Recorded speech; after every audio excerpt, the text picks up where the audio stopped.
Alright guys, welcome to cold and snowy southern Wisconsin.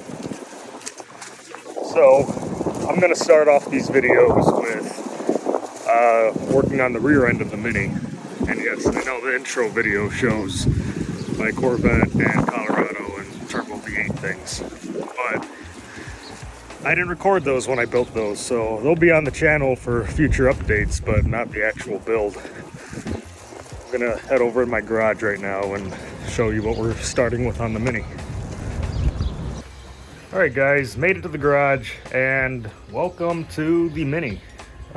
This thing was my daily for the last year until last month. It blew up cylinder 2 and lost compression, so instead of fixing the factory N14, which are kind of known to be terrible ticking time bombs, I'm just gonna case swap this thing and make it a fun little race car go-kart now instead. I scaled this thing before, and in factory form the thing was 2,600 pounds, so we'll see what I can keep it around with the case swap. So I have worked on it a little already.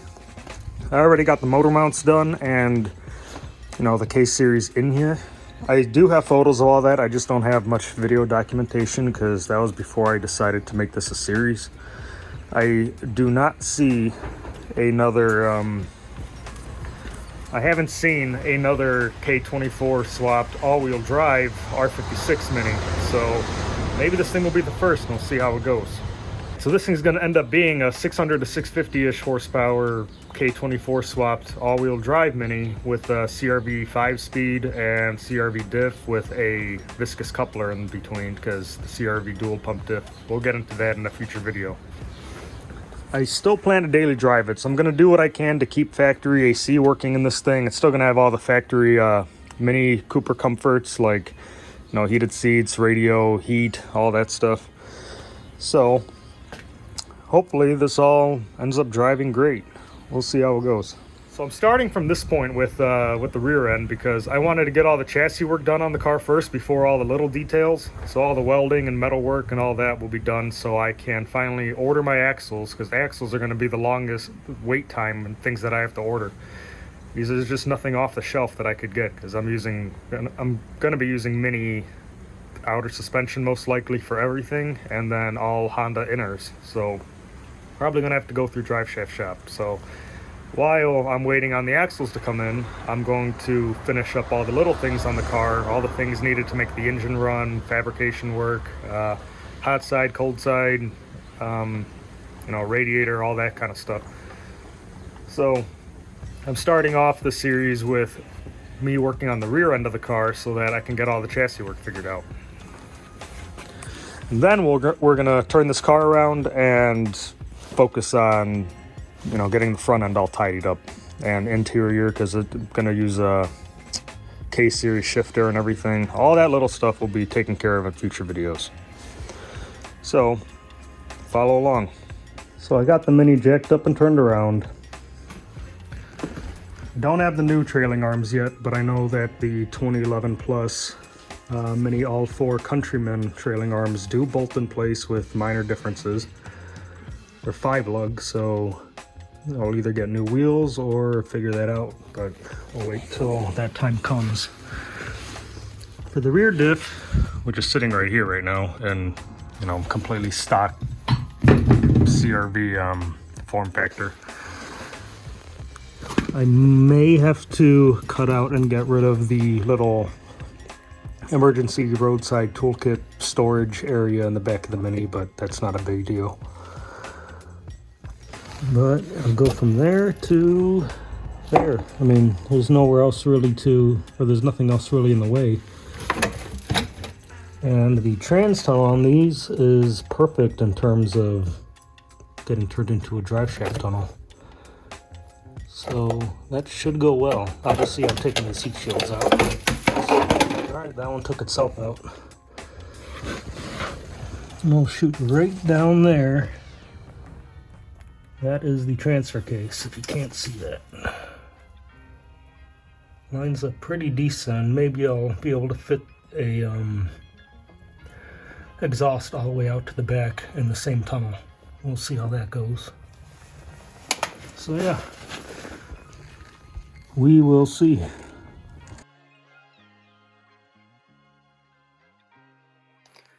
All right, new update on the all-wheel drive K24 swapped mini project. I got the control arms off. I got all the heat shielding out of the back to get an idea of where the diff's gonna go. Yeah, rear control arms are out. These trailing arms are off of a 2011 Plus Countryman All-4, which do actually bolt up, but there are going to be differences that I'll show you in a bit. Here's a, well, now they're stuck together. Here's a factory control arm. The shock mounts, control arm mounts, everything that actually bolts up to the car is very similar. I'm going to need to probably swap these. Yeah, definitely going to have to swap these torque box mounts out. But they look like they'll just interchange one to the other. But when it comes to brakes, obviously, well, for one thing, this one's 5-lug, this one's 4-lug. So to keep things simple, since I clearly cannot use my old brakes and rotors anymore without some major work, because I'd either have to open the hub up and then weld up and re-drill the actual wheel hub. But even if I do that, the caliper spacing between the two caliper bracket mounts are different. Okay, well at this point I paused the video because I kept rambling on while trying to figure out what I could do on the spot. But I ended up ordering a set of calipers and caliper brackets and rotors from a Countryman All-4. So all of that is meant to bolt right onto this. So I'm going to keep the rear, all the 5-lug Countryman stuff, and then the front is going to stay 4-lug. So I'll have 4-lug front and 5-lug rear. Then I ordered a set of wheels that are, it's the same, they offer the one wheel in the same style with 2 different bolt patterns. So that is what I'm going to do on this thing. Alright, another quick video before I throw these on. I'm obviously not going to be using the shocks or anything. I'm going to be using my coilovers I already have on the car. But those came with the set of trailing arms, so I'm not going to complain about having free extra parts. Looks like wheel offset's going to stay the same. I did not take any measurements, but just from eyeballing, they do look to be in the exact same position. The arms are definitely beefier, fully cast units, not just,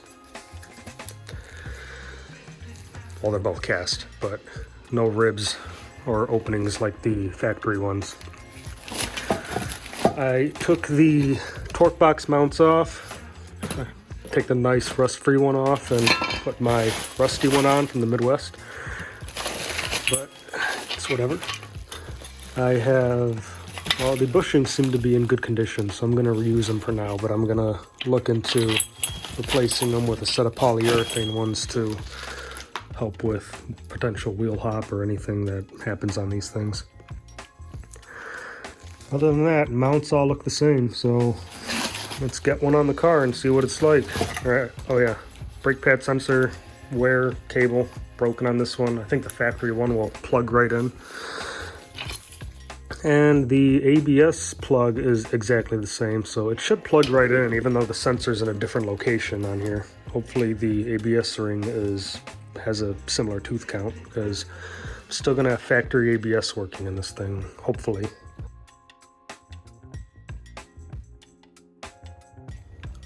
All right, next day, and new 5-lug rear trailing arms are in. They fit great.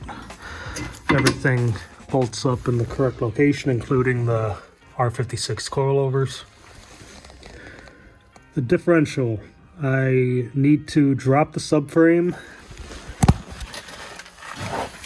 and cut and notch up to that Sharpie line I made, because the differential has to go up higher in the car. I'd like to at least get the back end flush with the hump in the trunk pan. I can't get any higher than that because that's all the clearance I'm going to have to the fuel tank for the front, but does not look like I'm going to need any more than that. I mainly just don't want this extreme angle in the back for the axles, because the axles aren't even at ride height right now, or axles. The rear end's not even at ride height right now, and they're already higher than the stubs in the diff. So that's not ideal. So if I could at least get a little more height out of the diff, we will be okay.